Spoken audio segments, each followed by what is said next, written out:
আমাদের plenty card আছে ভাই, তোদের কোনো সমস্যা? মানে প্ল্যান্টি নিয়ে এই যে গাঁজাখুরি আলোচনা ফেসবুকে চলতেই থাকে। প্ল্যান্টি কি ভাই ফুটবলের বাইরে? আমরা বুঝান আজকে মেসি আজকে প্ল্যান্টিতে গোল করছে, এটা নিয়ে কত ট্রল। মেসির গোলটা প্ল্যান্টি থেকে শুরু হলো নাকি? আমার প্রশ্ন হচ্ছে যে নেইমার যখন মাঠে নামতো, আগে নেইমার আমার পছন্দের প্লেয়ার, যদিও বলে নেই নেইমারের একাধিক ভিডিও আছে যে ডি বক্সের মধ্যে যায় কিন্তু অভিনয় করতে, হ্যাঁ অভিনয় করতে লাগেনি, মানে ধরিসই নাসি পানি এরকম অবস্থা, লাগেইনি পা, তাতে কিন্তু পড়ে যাওয়া হচ্ছে একটা প্ল্যানটি আদায় করার জন্য প্রতিপক্ষের কাছে।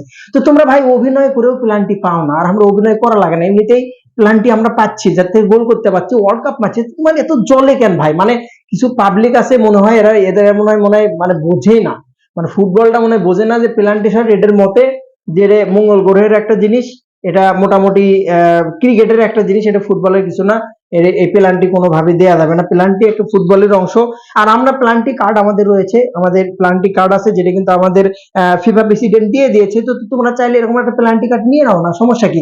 ওই বাপ দাদার আমলে 3টে জঙ্গা ধরা কাপ, আর হলে 3টে হলে জোলেখা কাপ, আর 2টে হচ্ছে বিশ্বকাপ, মোট মিলে তোমরা হিসেব করে 5টা বিশ্বকাপ হিসেব করো।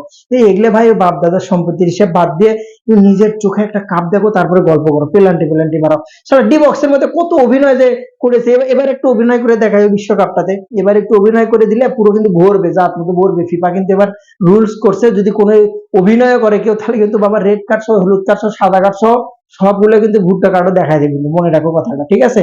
তো একটা এই প্লান্টি কার্ড বা প্লান্টি কার্ড পাওয়ার যে জিনিসটা না, এটা একটা আর্ট, এটা একটা যোগ্যতা থাকা লাগে। অভিনয় করেও কিছু মানুষ পায় না, আর আমরা অভিনয় ছাড়াই পাই, গোলও করি, স্কোরও করি, বিশ্বকাপও